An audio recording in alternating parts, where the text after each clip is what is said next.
What up, you weirdos? Dave here, and I like knives. Today, we have the Kershaw Amplitude 3.25. This, as usual, blade of 8 CR13 MOV, handles of stainless steel. We have a 3-inch blade, 4-inch handle. This is 1¼ inch across and 0.3 inches deep. Also 4.3 ounces. This is a very, very, very deep carry pocket clip, which is reversible, tip up only, so left or right. This is fantastic. I love this knife. This is, of all the knives that I have, probably my favorite. I have here beautiful gentleman's folder, and that's really what this is. And I just cut myself like that. That's really what this is. I had my sister's wedding somewhat recently, and I had this on me in my suit during the wedding.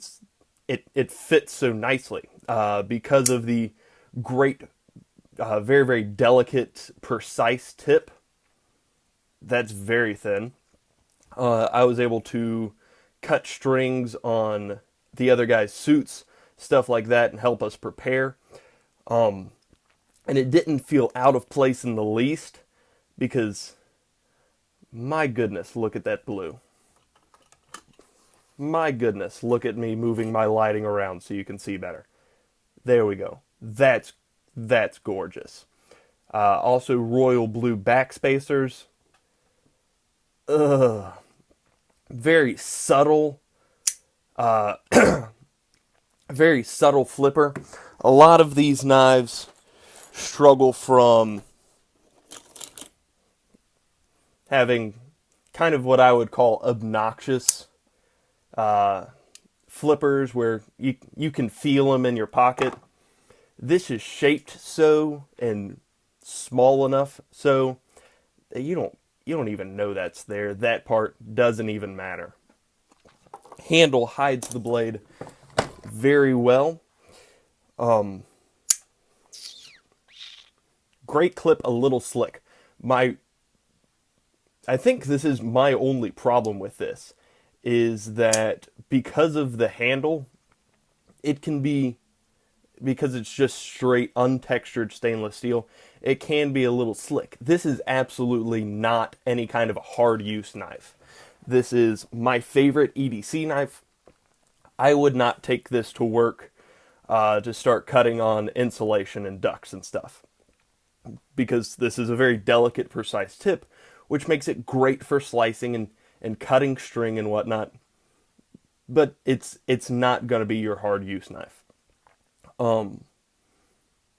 Too strong frame lock, easy to find.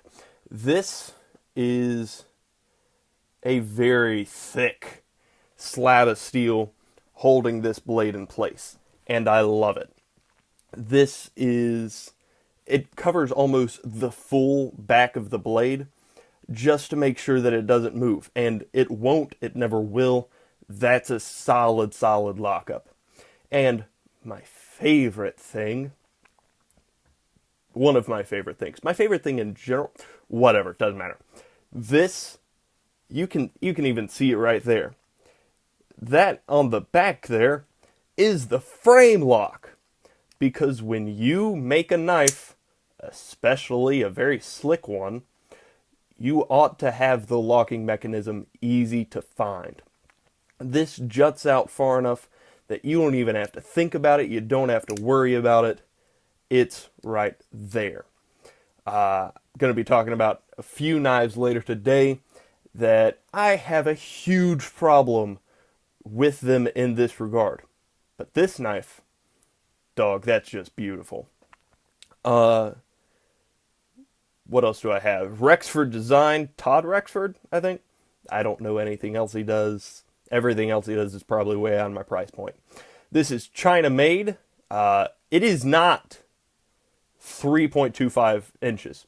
A lot of what I'm going to be talking today about is banging on Kershaw.com, which I do regularly.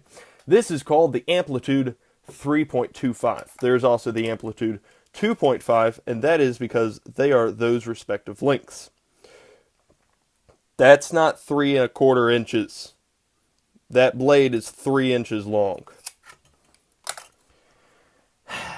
It's a little thing, but it bothers me. Every knife that I'm reviewing today, I had to measure myself, and they were all at least 1/4 inch shorter than what Kershaw.com claims. Don't trust their website. Don't trust what they say. I hate having to say that, but come on, guys. This is a full hollow grind, which, as I said, makes it great for slicing. I love using this to cut apples. Because it is a little bit shorter than it's perfect for what it is, but for cutting apples, I like big apples. So I prefer a little bit longer blade with more of a belly. So this can be used. It's not my favorite apple slicing knife, but it can be used for that. I always use apple slicing as like my metric for how good a knife is. It's just because that's what I end up doing the most often with my knives. This is very much probably my favorite knife in the world. If you put a gun to my head and told me to only keep one knife, I would keep the Amplitude and the Rat one, because screw you, I don't play by your rules, you jerk, putting a gun to my head. I do what I want. Because these serve two very different purposes. The Rat 1 I'll be getting to later. That's more of a work knife. This, absolutely a beautiful, wonderful gentleman's folder. So if that's what you're looking for this. Kershaw.com lists this for $50. I would not have paid that up front, but I like this knife enough. Maybe if they gave a little upgraded steel on this, absolutely I would pay $50 for this. I agree with them on that. KnifeCenter.com lists it for $32. Amazon for $27. Bud K, the king, supposedly, of budget knives, and they're at $33. They're more expensive than Amazon. I found that interesting. Walmart.com lists this for $25. I believe that I found it in the glass case for $20. I don't know. But if you can find this for most any price, yeah, absolutely get it. Pick it up. It'll treat you well. It's a beautiful EDC knife. I'm kind of a fan. So, that's out of 10 stars, I give this a Batman symbol. If you have any questions, comments, or suggestions, please list them below. And other than that, have a great day.